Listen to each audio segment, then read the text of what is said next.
رہائی کے جو امکانات ہیں وہ پہلے سے کہیں زیادہ بڑھ چکے ہیں. اب اس لیے یہ ماحول بنایا جا رہا ہے کہ کبھی خاور مانیکا کا انٹرویو اور کبھی ملک ریاض کا انٹرویو. ملک ریاض کے انٹرویو کے حوالے سے بھی کچا چٹھا آپ کے سامنے رکھتے ہیں, ویڈیوز آپ کو دکھاتے ہیں, اور پھر جناب یہ خبر جاری کی جاتی ہے میڈیا کو کہ 190 ملین پاؤنڈ سکینڈل میں نیب ٹیم کی عمران خان سے تقریباً 5.5 گھنٹے تفتیش ہو. بھائی عمران خان تو بارہا ہی کہہ چکے کہ اگر آپ کے پاس کسی قسم کے کچھ ثبوت ہیں میرے خلاف کرپشن کے تو پیش کریں, اور میدان بھی حاضر ہے, گھوڑا بھی حاضر, لیکن ان کا مقصد صرف اور صرف ایک بے بنیاد پروپیگنڈا کرنا ہے. اور آج بھی اسی پروپیگنڈے کو آگے بڑھایا گیا کہ 15 نومبر سے ٹیم تفتیش کر رہی ہے, اور جناب 5.5 گھنٹے انہوں نے چیئرمین پی ٹی آئی جو ہے عمران خان سے وہ جو ہے وہ تفتیش کی. اس سے پہلے خاور مانیکا کے انٹرویو کا کچا چٹا کھل چکا ہے. اعتزاز احسن نے کہا کہ خاور مانیکا کی یہ باتیں اگر وہ 6 سال پہلے کرتے تو شاید اس کی کسی قسم کی کوئی اہمیت ہوتی. اب یہ بیانات اغوا برائے تاوان کا شاخسانہ ہے, اور جناب اور کیونکہ انہیں غائب کر لیا گیا تھا, وہ غائب ہو گئے تھے.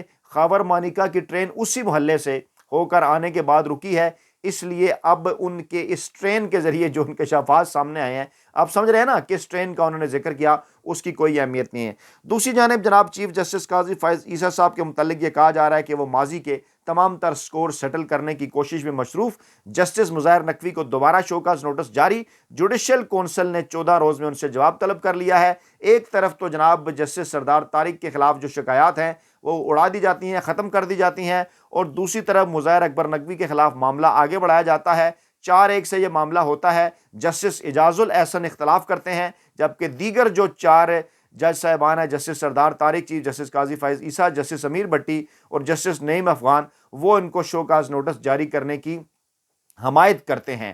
جسٹس اعجاز الاحسن جسٹس قاضی فائز عیسیٰ صاحب کے بعد مستقبل کے چیف جسٹس پاناما کے بینچ کے اندر بھی شامل تھے, اور اب اس وقت خفیہ ہاتھ, ہینڈلرز اور سرمایہ کار جو سہولت کار ہیں وہ مستقبل کے چیف جسٹس قاضی فائز, یہ جو مستقبل کے chief justice justice Ijaz ul Ahsan ہیں, ان کے خلاف بھی گیم کا آغاز کرنا چاہتے ہیں, کیونکہ عمران خان کو سیاسی میدان سے باہر کرنے کی اگلے جو ہے وہ 5 سال کے لیے جن کوششوں کا آغاز ہوا ہے, اس صورت میں انہیں مستقبل کے چیف جسٹس اعجاز الاحسن صاحب کو بھی سائیڈ لائن کرنا ہوگا, اور اس کے لیے اب اس قسم کی جو کوششیں ہیں وہ شروع کر دی گئی ہیں. لیکن ان تمام تر کوششوں سے پاکستانی عوام جو ہیں وہ مکمل طور پر آگاہ ہیں, ان کے اوپر جو ہیں وہ بڑی گہری نظر جو ہے وہ رکھے ہوئے ہیں. اسی دوران کچھ اور خبریں بھی سامنے آتی ہیں, اور خود ساختہ ترجمان پاکستانی اسٹیبلشمنٹ کے انصار عباسی, جنہیں میں غیر سرکاری ترجمان بھی کہتا ہوں اسٹیبلشمنٹ کا, وہ ایک مسلسل بیانیہ بنا رہے ہیں, اور وہ کہتے ہیں جناب عمران خان کا سائفر بیان امریکہ نے اگلے ہی دن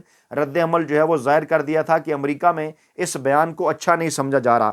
اچھا, بظاہر تو وہ ماحول بنانے کی کوشش کرتے ہیں, لیکن خبر کو اگر غور سے پڑھا جائے یا خبر کے اندر موجود حقائق کا جائزہ لیا جائے, جو کہ کچھ نہ کچھ تو ہوتے ہیں, زیادہ تر رام کہانیاں ہوتی ہیں, ان کے اوپر ذرا اگر غور کیا جائے تو یہ تمام تر خبریں اس موجودہ حکومت پی ڈی ایم کے خلاف خفیہ ہاتھوں, مافیا اور ہینڈلرز کے خلاف ہی چلی جاتی ہیں, اور عمران خان ایک بار پھر جو ہے وہ سچے ثابت ہو جاتے ہیں. کیونکہ اس حوالے سے اعتزاز احسن بھی کہہ چکے, اور جو قانونی ماہرین ہیں ان کی یہ رائے ہے کہ جناب عمران خان وزیر اعظم, ان کا یہ اختیار معاملے کو کیبنٹ کے اندر لے کر آئیں, معاملے کو پاکستانی عوام کے لیے اوپن کریں. یہ کس قسم کا راز ہے جس کو کہا جاتا ہے کہ چھپایا جائے, کہ اگر کوئی ایک ملک پاکستانی عوام کی جو منتخب نمائندہ حکومت ہے اس کو گرانے کے لیے اگر کوئی سازش کرتا ہے, تو کیا اس سازش سے پاکستانی عوام کو آگاہ نہ کیا جائے؟ تو جناب اس قسم کی چیزوں کے اندر کسی قسم کا کوئی اس وقت ایسی کوئی چیز موجود نہیں کہ جس کے ذریعے ہم یہ کہہ سکیں کہ خدا نہ خواستہ عمران خان کے خلاف جو معاملات ہیں وہ آگے بڑھائے جا سکتے ہیں. امریکہ بھی بول اٹھا جناب کہ پاکستان میں سیاسی عہدے کے امیدواروں پر ہم کسی قسم کی کوئی پوزیشن نہیں رکھتے. بار بار انہیں کیوں کہنا پڑ رہا ہے؟ یہ اس لیے کہنا پڑ رہا ہے کہ چور کی داڑھی میں ہے تنکا. باقاعدہ طور پر انہوں نے جناب پوزیشن لی, عمران خان کے خلاف لی. کیا معاملات تھے؟ یوکرین کا معاملہ تھا, سب کو اس بات کا اندازہ ہے. اور اب اس قسم کی خبریں بھی انٹرنیشنل میڈیا کے اندر بھی ماضی میں بھی گردش کرتی رہیں, اب بھی گردش کر رہی ہیں کہ باقاعدہ طور پر بیرونی سازش کے نتیجے میں اندرونی سہولت کاروں کی مدد سے عمران خان کی آئینی اور قانونی حکومت کو غیر آئینی اور غیر قانونی طریقے سے گرایا گیا. مقصد کیا تھا کہ عمران خان وہ امریکی ایجنڈا پورا نہیں کر رہا تھا جو کہ امریکہ پاکستان کے ذریعے پورا کرنا چاہتا تھا. عمران خان اس ایجنڈے کے راستے میں رکاوٹ تھے. عمران خان نے واضح طور پر انکار کر دیا تھا جب ان سے پوچھا گیا تھا اڈے دینے کے حوالے سے, تو انہوں نے کہا تھا ایبسلیوٹلی ناٹ. اور اس کے بعد پھر جو کہانی ہے وہ ساری آپ کے سامنے ہے, جو حقائق ہیں وہ سارے آپ کے سامنے ہیں. تو اس لیے امریکہ کو بار بار آپ اس بات کی تردید اس لیے کرنا پڑ رہی ہے کہ چور کی داڑھی میں تنکا. پھر جناب یہ خبر بھی آتی ہے کہ پی ٹی آئی رہنما شوکت یوسفزئی کو طیارے سے آف لوڈ کر دیا گیا, سعودیہ جانے سے انہیں روک دیا گیا. عمرے پر وہ جا رہے تھے اور بورڈنگ پاس مل گیا, کلیئرنس بھی ہوگی, کیوں روکا گیا کچھ اس بات کا اندازہ نہیں. مقصد کیا ہے؟ انہوں نے کہا میں عدالت جا رہا ہوں. مقصد وہی ہے کہ پاکستان تحریک انصاف کے خلاف ایک ظلم و جبر کی ایک داستان رقم کرنا, پاکستان تحریک انصاف کو ڈرانا دھمکانا, پاکستان تحریک انصاف کے راستے جو ہے وہ بند کرنا, عوام کے ساتھ جو ان کا کنیکشن ہے اس کو ختم کرنے کی کوشش کرنا, تاکہ کوئی ایسا طریقہ اپنایا جائے کہ عمران خان کا جو راستہ ہے وہ روکا جا سکے. اسی دوران میڈیا کے اوپر کوششیں بھی جناب جاری ہیں نواز شریف کے حوالے سے بیانیاں بنانے کے لیے, لیکن میں لے کر چلوں گا آپ کو اس اہم ترین ویڈیو کی جانب, بلکہ پہلے عمران خان کی سٹیٹمنٹ آپ کو دکھاتے اور سناتے ہیں کہ دوبارہ یہ ری ٹویٹ کرنے کی ضرورت کیوں پیش آئی. غور سے سنیے ذرا. جی کر رہا تھا کہ ملک کے لیے کیا بہتری ہے, تو کوئی یہ نہ سمجھے کہ میں کمزوری میں بات کر رہا ہوں. جی ایک منٹ. مجھے خوف آ گیا ہے کہ یہ میرا ملک تباہ ہو رہا ہے, اور میں واضح کر دوں میں نے کبھی یہ ملک چھوڑ کے نہیں جانا. مجھے کوئی کہے کہ جی آپ کوئی باہر چلے جائیں, کوئی ڈیل کر لیں, میں حقیقی آزادی کی جدوجہد 27 سال سے کر رہا ہوں. میں ڈیلز کرنے کے لیے نہیں کر رہا کہ جی اگر یہ کریں تو ہم آپ کو آگے وزیر اعظم بنا دیں گے, یہ کر دیں گے. میں یہ وزیر اعظم کے لیے نہیں کر رہا, میں ایک اپنے ملک کے اور اپنے ملک کے بچوں کے مستقبل کے لیے کر رہا ہوں. میں باتیں بھی آپ کے لیے اس لیے کہتا ہوں کہ ڈائیلاگ کرو, کیونکہ جس طرف یہ نکل گئے ہیں یہاں تو آگے اندھیرا ہے. آگے اندھیرا ہے, عمران خان صاحب پہلے کہہ گئے تھے. اب یہ اہم ترین ویڈیو جاوید چودھری صاحب کی میں آپ کے سامنے رکھ رکھا ہوں. مقصد اس کا فیصلہ کیا ہے یا انہوں نے زبان کھول لی. اب اس پہ دو چیزیں ہیں. کچھ لوگوں کا یہ کہنا ہے کہ یہ انٹرویو ریکارڈ ہو چکا ہے, تو اس کے اوپر جب میں نے ملک ریاض صاحب سے رابطہ کیا تو اس کے اوپر نہ انہوں نے ہاں کی اور نہ ہی نہ کی. ہاں البتہ انہوں نے جو انٹرویو کا کنٹینٹ ہے جو آگے چل کے میں آپ کو بتاؤں گا اس کے بارے میں البتہ انہوں نے کہا کہ ہاں یہ بات درست ہے, میں نے یہ فیصلہ کیا ہے کہ میں یہ بولوں گا یا پھر میں یہ بول چکا ہوں. اب وہ کنٹینٹ کیا ہے, اس میں تین چیزیں ایسی ہیں جس کے اوپر ملک ریاض صاحب نے انٹرویو ریکارڈ کروایا.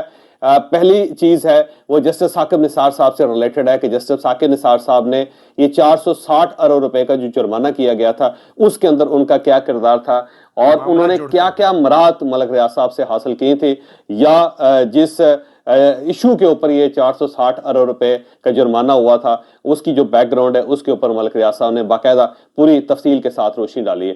دوسرا, جب عمران خان صاحب کا دھرنا ہوا تھا 2014 میں اسلام آباد کے اندر, اس میں ملک ریاض صاحب کا کیا کردار تھا, کون تھا جس نے یہ دھرنا پلان کیا تھا, کس طرح اس دھرنے کو اسلام آباد لایا گیا تھا اور کس طرح اس کو بٹھایا گیا تھا, اس کے دھرنے کے لیے خوراک کا بندوبست کہاں سے کیا جاتا تھا, پیمنٹ کا بندوبست کہاں سے ہوتا تھا, پیسے کہاں سے آتے تھے, اور پھر پیغامات کہاں سے آتے تھے.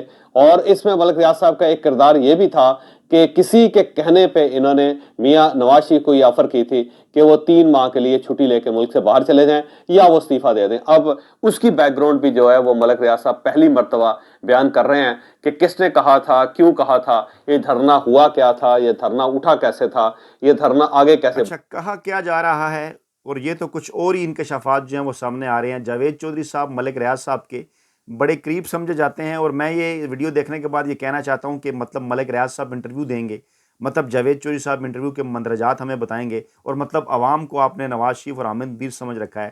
کچھ نیا کریں جناب, کچھ نیا. اس قسم کی چیزیں سامنے آنے سے اس انٹرویو کا مکمل طور پر بیڑا غرق ہو گیا. پاکستانی عوام اس کے اوپر کسی طور یقین کرنے کے لیے تیار نہیں ہے. اب ذرا یہ ایک اور وڈے اینکر ویلے کالم نگار اور ملازم صحافی ذرا سنیے سہیل وڑائے صاحب کیا کہہ رہے ہیں, اور یہ بات ہم پہلے کرتے رہے ہیں. غور سے سنیے. جی جنرل باجوہ صاحب جو تھے وہ ان کی یہ سوچ تھی, لیکن جو عمران خان کے خلاف کوئی بھی کام کرنے سے وہ متذبذب تھے, وہ ہیزیٹیٹ کرتے تھے. چنانچہ آپ دیکھیں کہ عمران خان اس وقت تک گرفتار نہیں ہوئے جب تک جنرل باجوہ چلے نہیں گئے, اور عمران خان کی پارٹی کے خلاف بھی اس وقت تک کوئی کاروائی نہیں ہوئی جب تک کہ جنرل باجوہ چلے نہیں گئے. جب یہ ساری کمان تبدیل ہوئی تو تب جا کے پی ٹی آئی کے خلاف جو ہے وہ, جس طرح سے میں نے جو ہو رہا ہے پی ایم ایل این جو ہے اس کے مقابلے میں پی ٹی آئی جو ہے وہ بڑی کمزور رہ جائے گی, اور اس کی وجہ یہ ہے کہ اس کے پاس اچھے کینڈیڈیٹ نہیں ہوگی, الیکشن مینجمنٹ نہیں ہوگی. کیا انہوں نے واضح کیا کہ جب کمان کے اندر تبدیلی ہوئی, جنرل باجوہ اس سے پہلے عمران خان کو گرفتار نہیں کرنا چاہ رہے تھے, پاکستان تحریک انصاف کے خلاف سختیاں بھی نہیں تھیں, جب کمان تبدیل ہوئی، یعنی جب موجودہ آرمی چیف جناب عاصم منیر صاحب آئے، تو جناب انہوں نے تو سارے کا سارا لندن پلان کھول کے رکھ دیا. گھر کے بیدین عمران خان گزشتہ کئی عرصے سے یہی بات کر رہے ہیں. ثابت ہو گیا. اب کیا فائدہ ہے ملک ریاض کے انٹرویو کا ان 2 ویڈیوز لیک ہونے کے بعد؟